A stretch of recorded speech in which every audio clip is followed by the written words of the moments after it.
containing the land banks is actually on our business district. So mostly of our this land is belong to us, where in some place is already a tower building coming up. So at the end you can see that it's not really the township that really like all the massive coming up. We will have a kind of organic city, a green city, but with the modern living and the modern investment coming in, with the great names coming in, some things like that. And this is one of the heliport that we have. It's a lease company that we have, the Air Pacific. You can rent the helicopters. Right now we have 4 helicopters that really helpful on the high-end traffic between the city to here.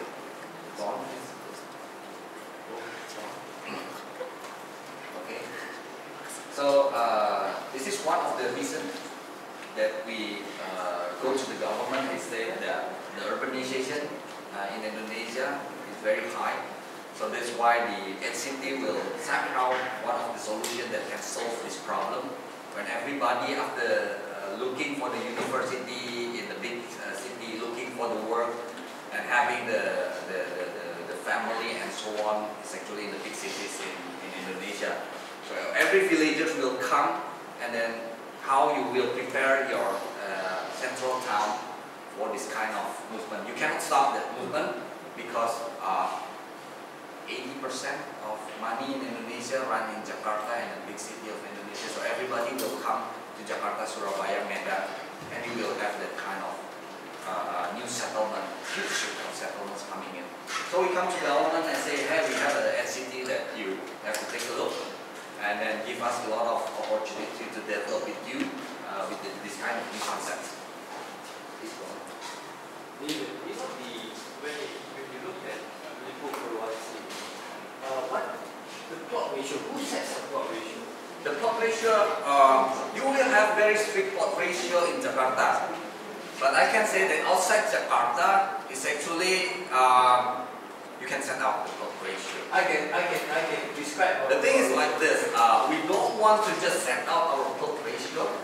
We'll come up with professional consultant, urban planner, that really take a look at what kind of traffic, what kind of transportation that we have, what kind of infrastructures that we have. Then we will put in the plot ratio. So as is in our business district, we will put it into 4 plot ratio. But again, if you go to the residential area, it's less than 1. It's actually 0.7, 0.8, 0.6. Even in the big plot that fronting to the golf area, it's probably 0.3. Yeah. So by doing that, is actually we realize that you cannot just set out every of your land with the big plot, even though you really would like to have because you are private developers. But at the end, you realize that you just really condense your plot ratio in the business center. But then the consultant will challenge us what kind of public transport that you have. We say that we would like to set up our bus system. We do have our terminal. But at the end, it would be great if the government can really link the MRT from the west of Jakarta to Tangerang here. Yeah. This kind of things that I already talking, that if you keep sprawling the Jakarta as a sprawl ground, then you can have an infrastructure problem. Yeah. Further distance to travel around for the commuters and so on. If you just putting a new development only for residential, you're not really thinking about new investment coming in, creating a job and creating all the facilities as an HCT.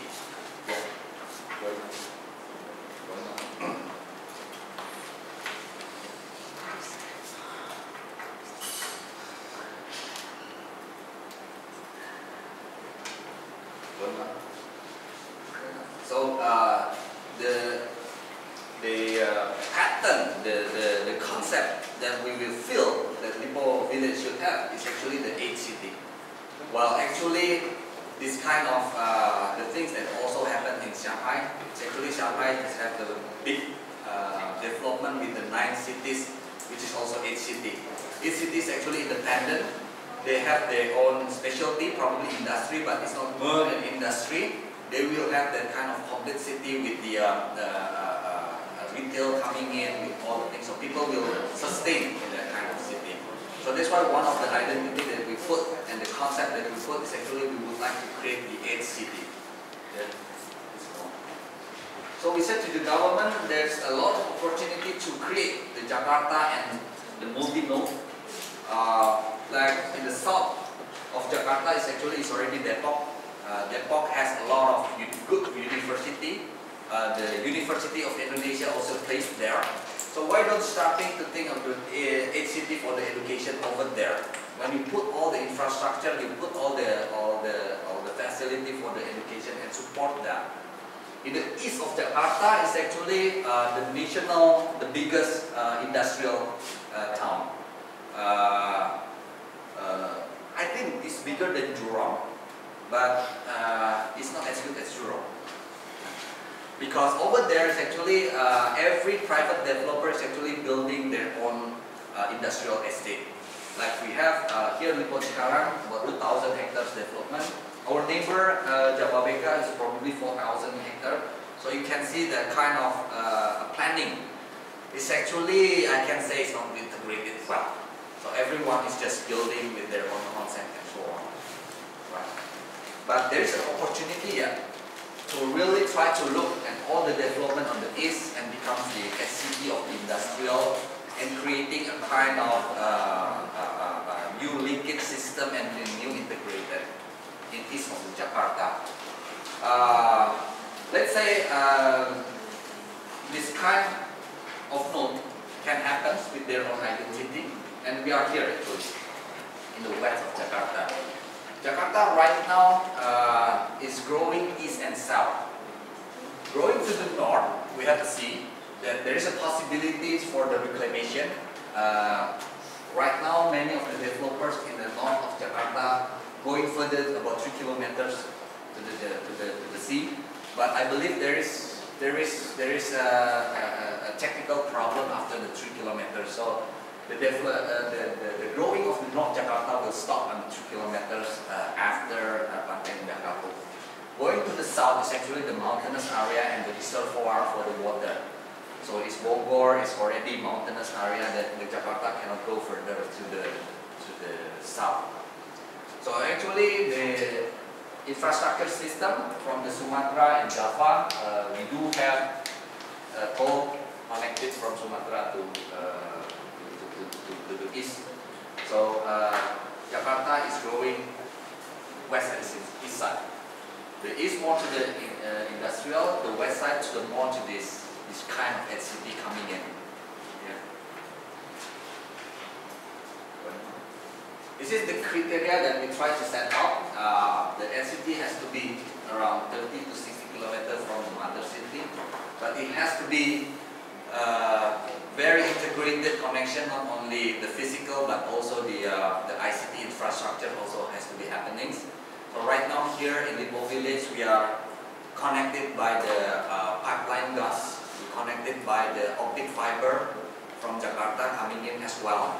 So it's not merely as we think about the physical infrastructures.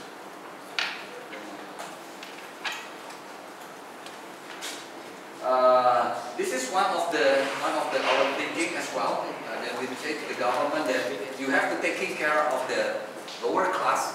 You have to take care of. You have to think like Mr. Lee, providing more SDB, providing potable water, clean water for the whole people. But you don't really have the money and have the sources to taking care of the middle class. Don't worry about the upper class. The upper class is right now is no boundary. They can have a private jet. They can have a villa in Shanghai. They can have a lot of things happening. It's not settled by the physical boundary. So we said that the middle class, that some things you have to give a lot of opportunity to the private sectors to coming in and taking care. So we did on that, and the government agree on that. So we really set out this concept. This is the infrastructures that we would like to have. The 30 years road, the flood-free, the underground electricity, telephone, we distribute potable water, sewer system, broadband, and also the urban forest. Yeah, and then we try to set out ourselves when you build up your township. Many of time you will creating micro climate increasing, but we have to say to ourselves, at least we would like to have the same micro differences between the climate. So one of the things that we're taking care is putting massive trees coming into this development. The second things that we have to taking care is all the household disposal.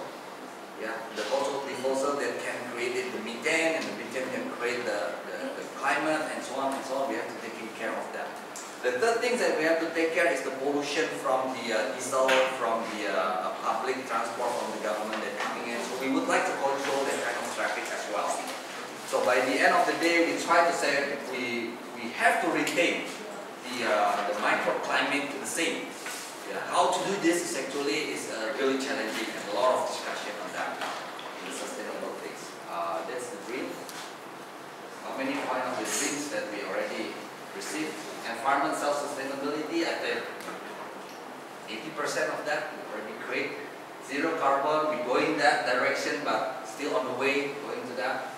The temperature, that I said about the temperature things, maximizing of the public transport is very much difficult because we're not going to the infrastructure business. What we can provide now is only very small portion of the transportation burden, just only to have the bus system, but we're not going to the MRT business. So that's why we have to be passive and wait for the government to really come in. On this job, we did a very good job actually.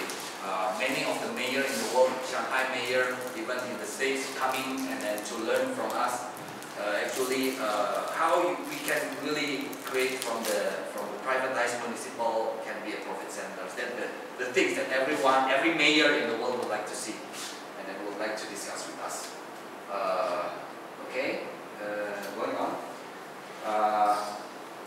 This is the kind of township that we have to maintain privately. You can imagine that, and easily you can say it can happen in Singapore, but all the things is maintained by the government. But we can say to ourselves that this kind of things quality have to be maintained by the private. So how you can have this kind of lawn, this kind of trees, and so on, you have to think by yourself, because the government doesn't give any focus to this. Yeah. Not only creating this kind of aesthetic value, but the thing is how you finance, how you manage this quality as well. So we come up to the idea of the towns management. Okay, going on.